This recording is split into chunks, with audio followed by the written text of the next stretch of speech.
भगवान जी रहिए महाराज प्रभु जी महाराज इनको आशीर्वाद जम के दीजिए। पहले ये जो दवाई लेते हैं पहले दवाई इनका बंद हो। नहीं हमारे साथ नहीं है, लेकिन शकल से दवाई वाले लग रहे हैं। छूट जाएगा ना। आप लोग कहाँ से हैं बच्चे लोग, कहाँ से आ रहे हैं आप लोग?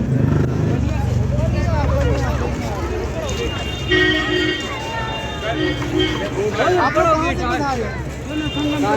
कानपुर दिल्ली से आए। ये पूरी अभी पहुंच ही नहीं है। में इसका मांगे अभी पहले पहुंचे तो तब मांगे।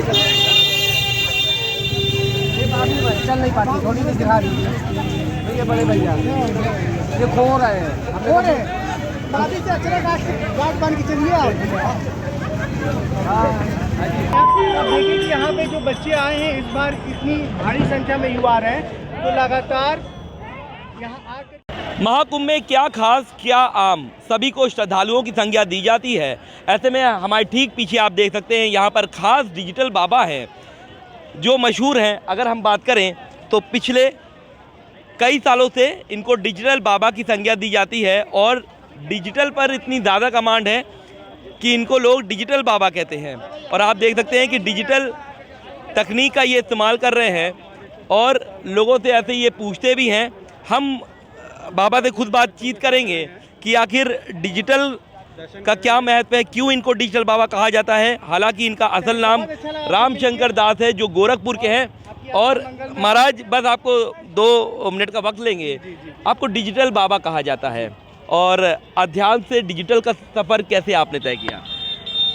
हमने समय के हिसाब से अपने आप को ढाला है और मुझे मालूम है कि ये वो दौर है जहाँ पर हमारे समाज के जो युवा वर्ग बच्चे हैं वो बहुत भारी संख्या में सोशल मीडिया पर एक्टिव हैं।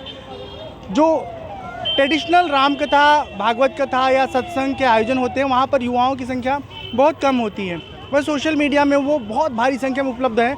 और इसी का मुझे लाभ मिलता है, फ़ायदा मिलता है कि हम उन बच्चों के साथ आसानी से जुड़ पाते हैं, उनको अपना समझ, अपना ज्ञान, अपने धर्म के बारे में, आध्यात्म के बारे में बता पाते हैं। अच्छा, आजकल के युवा जो हैं वो अगर डिजिटल में जाते हैं तो वेस्टर्न कल्चर को वो अडॉप्ट करते हैं, लेकिन आपने सनातन को अडॉप्ट किया। इसका मुख्य कारण क्या ये था कि युवाओं के प्रति, सनातन के प्रति अध्यात्म जगाने का था? नहीं, देखिए वेस्टर्न कल्चर और इंडियन कल्चर की बात नहीं है। जब हम अपनी जड़ों से जुड़े रहेंगे तो हर परिस्थिति में अपने रूट को, अपने परंपरा को, उसका पालन करते रहेंगे और उसको अपने जीवन में शामिल करके रखेंगे। खाली कपड़े पहन लेने से कोई वेस्टर्न नहीं हो जाता है, या अगर वेस्टर्न अप्रोच में आपकी लाइफ स्टाइल है और अपने रूट से आप जुड़े हुए हैं। ऐसे भी आपने देखे होंगे कि जो बच्चे बहुत मॉडर्न लाइफ स्टाइल जीते हैं वो भी इस कुंभ में आ रहे हैं, गंगा स्नान कर रहे हैं, साधु संत लोगों के संपर्क में हैं, उनसे संवाद कर रहे हैं, सवाल जवाब कर रहे हैं। तो ये एक ऐसा धरातल है कुंभ जहाँ पर हम अपने संस्कृति की जो पढ़ाई है, सिखलाई है, वो जीवंत रूप में यहाँ पर देख रहे हैं, सुन रहे हैं, सीख रहे हैं। अच्छा, डिजिटल कहाँ से दिमाग में आया कि डिजिटल हम करेंगे, और डिजिटल के खजाने में क्या क्या आपके पास है? डिजिटल खजाने में हमारे पास बहुत सारी चीज़ें हैं, जैसे लैपटॉप है, रोड का माइक है, फ़ोन है, एडिटिंग के लिए जो और भी उपकरण होते हैं, लाइट है, मतलब मेरे पास हर वो चीज़ है जो रिकॉर्डिंग से जुड़ी हमारी आवश्यकता है। अच्छा, आप कथावाचक भी हैं, प्रवचन भी देते हैं, तो कैसे ये समन्वय बना पाते हैं? बहुत आसान है, अगर आप समय के हिसाब से खुद को ढाल लेंगे तो दोनों के साथ समन्वय बना पाएंगे। और अगर एक ढर्रे में आप अपने आप को ढाले रखेंगे तो फिर आज की जो पीढ़ी है वो ऐसी नहीं है कि आपके लंबे लंबे प्रवचन को सुनने के लिए 2-2, 3-3 घंटे वो आपके सामने बैठी नज़र आए।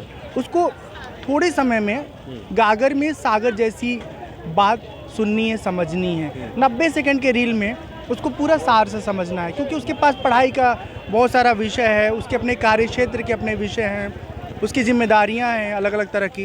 तो आपको कम समय में अपनी बात आज के पीढ़ी को बतानी समझानी होगी। कितने साल हो गए डिजिटल बाबा रामशंकर दास से डिजिटल बाबा बने हुए, और इससे पहले भी आप कुंभ में आए थे, हमारी आपसे गुफ्तगू हुई थी, कितने साल हो गए हैं और क्या इस बार के महाकुंभ में खास लगा?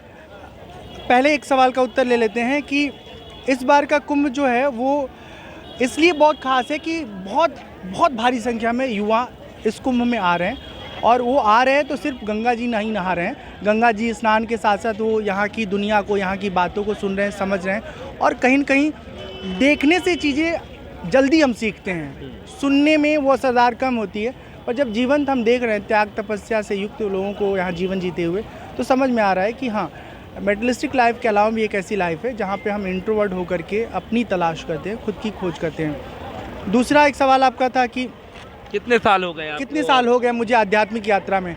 2008 में हमने दीक्षा लिया था और तब से लेके अब तक करीब करीब आप देखेंगे तो 15 वर्ष का मेरा जीवन यात्रा रहा है।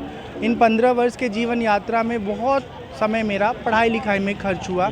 वर्तमान समय में हिमाचल प्रदेश के बैजनाथ धाम में रह कर के अपनी आध्यात्मिक यात्रा जारी रखे हुए हैं और समय समय पर ही कथा, प्रवचन, भजन, आध्यात्मिक सत्र बच्चों के साथ, बड़ों के साथ घुल मिल करके उनको बताते हैं, समझाते हैं, सुनाते हैं। परिवार में कौन कौन है? माता जी हैं, पिताजी हैं, भाई हैं हमारे छोटे, हमारी छोटी बहन है, तो पूरा परिवार है। कथा जब आप सुनाते हैं तो माँ बाप क्या कहते हैं?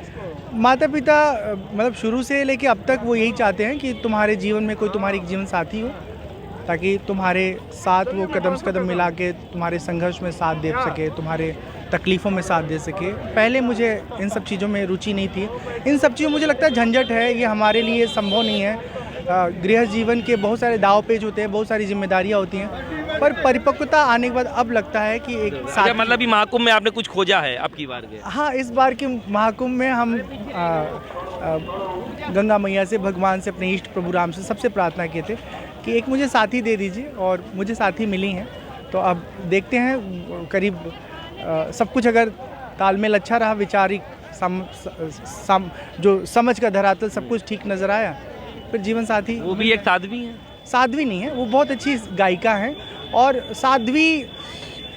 साध्वी का निर्धारण कैसे तय कर रहे हैं कि कौन साध्वी कौन नहीं साध्वी है, बट वो अच्छी इंसान है, इतना हमें मालूम है। कहा जाता है साध्वी भी दो तरह के होते हैं, गृहस्थ का अडॉप्ट कर सकता है, एक वैरागी रह सकता है, तो उसी का था कि क्या कि गृहस्थ वाली अडॉप्ट वाली साध्वी है? नहीं, वो सिंपल यूनिवर्सिटी में पढ़ाई करती हैं। अच्छा। संगीत सीखती हैं, बहुत अच्छा गाती हैं। मुझे संगीत से बहुत प्रेम है, तो मुझे ऐसा ही साथी चाहिए जो मुझे कुछ सिखा सके, मुझे कुछ बता सके, मेरे ठिकाने से मुझे कहीं ऊपर ले जा सके।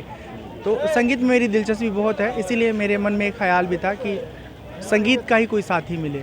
अच्छा, अब तक आपने डिजिटल में कितना खजाना बटोरा है? अगर हम बात करें, सोशल साइट में आप बहुत एक्टिव रहते हैं, बहुत लोग आपको फॉलो भी करते हैं, कितना? करीब 2.5-3 लाख रुपए मुझे अभी तक मिले हैं फेसबुक से, और अभी करीब उसमें $130-135 है फेसबुक में, जो अभी विड्रॉ नहीं हुआ है, 10-5 दिन में हो जाएगा। और यूट्यूब पे है करीब $120, और वो अभी विड्रॉ कभी नहीं हुआ। तो लाइफ टाइम जो यूट्यूब का इनकम है इतना ही है। अच्छा, आखिरी सवाल यही है, युवाओं को क्या कहना चाहते हैं? किस तरीके से युवा जो है, हालांकि आपने तो डिजिटल का बहुत अच्छा प्रयोग किया है, धर्म के लिए किया है, किस तरीके से अब आप युवाओं के लिए कहना चाहते हैं कि माध्यम वो बनाएं सही राह चुनने के लिए? मैं सिर्फ ये कहूँगा कि आप सोशल मीडिया के एडिक्शन में मत फंसिए, अपने आप को बचा के रखिए। ये जहर जैसा है, ये नशा जैसा है। और दूसरा कि पढ़ाई लिखाई की जो उम्र है उसमें खूब मन से पढ़ाई लिखाई करिए। जीवन में सारे सपने तभी पूरे होंगे जब हमारे भीतर योग्यता होगी। डिग्री योग्यता नहीं है, योग्यता है डिग्री के भीतर छुपी हुई आपके मस्तिष्क की समझ। तो उस पर ध्यान दीजिए, और जीवन केवल निजी हित के लिए मत जिए। अपना हित करने के साथ साथ समाज का क्या हित कर सकते हैं, समाज को क्या दे सकते हैं, इस बारे में हमको सबको सोचना चाहिए। अगर हम अपने सुख के अलावा औरों को भी सुख दे पाते हैं तो ज़िंदगी हमें लगता है वो बहुत प्रेरित होती है, प्रेरक होता है, और लोगों को भी अच्छा लगता है हमारे जीवन से उनको कुछ मिल रहा है। कब तक आप महाकुंभ में रहेंगे और फिर उसके बाद यहाँ से कहाँ जाएंगे? कुंभ में हम 26 फरवरी तक हैं, और उसके बाद भी 1-2 दिन 4 दिन रहेंगे। फिर उसके बाद यहाँ से हम चले जाएंगे सिंगरौली में, राम कथा है 4 मार्च से। एक कथा हमारी लखनऊ में है 21-22 मार्च से। जब बीच का जो अवकाश होता है वो हम अपने कुटिया हिमाचल प्रदेश में बिताते हैं, एकांतवास। मेरे ख्याल से आप 18 साल की उम्र में ही अध्यात्म से जुड़ गए? 19 साल का मैं। 19 साल में से। बिल्कुल, तो बहुत बहुत शुक्रिया आपका डिजिटल बाबा। तो ये हमारे साथ डिजिटल बाबा हैं जो 18 साल की उम्र में ही इन्होंने अध्यात्म के प्रति वो जुड़ गए थे, और अब ये महाकुंभ में है। हालांकि इससे पहले भी 2019 में वो आए थे और चर्चा का विषय बने हुए थे, लेकिन अब 2025 में एक बार फिर से चर्चा का विषय इसीलिए बने हैं क्योंकि जिस सड़क पर हम खड़े हुए हैं आप देख सकते हैं, पूरा उन्होंने ट्राइपॉड यहाँ सेटअप किया हुआ है, लोग भी हैं, वो इनसे चर्चा कर रहे थे। तो मेरी नज़र इन पर पड़ी और मैं इनसे फिर गुफ्तगू करने लगा और इनसे पूछने लगा कि बाबा अब और आगे आप डिजिटल में क्या कर रहे हैं। तो ख़ास बात ये निकल के आई कि डिजिटल बाबा अब बहुत जल्द गृहस्थ जीवन जो है वो अपनी ज़िंदगी में बिताएंगे, और अब इनको एक ऐसी लड़की कहें या छात्रा कहें वो मिल गई है, जो इनके साथ अब दाम्पत्य वाला जीवन जो है वो व्यतीत करेगी। वीडियो जर्नलिस्ट संगीत उपाध्याय के साथ सैयद आखिर रज़ा, पंजाब केसरी टीवी, प्रयागराज। हमसे जुड़े रहने के लिए हमारे YouTube चैनल को सब्सक्राइब करें और नई वीडियो की नोटिफिकेशन के लिए बेल आइकॉन को दबाएं। अगर आप ये वीडियो Facebook पर देख रहे हैं तो लाइक जरूर करें और ज्यादा से ज्यादा शेयर करें। धन्यवाद।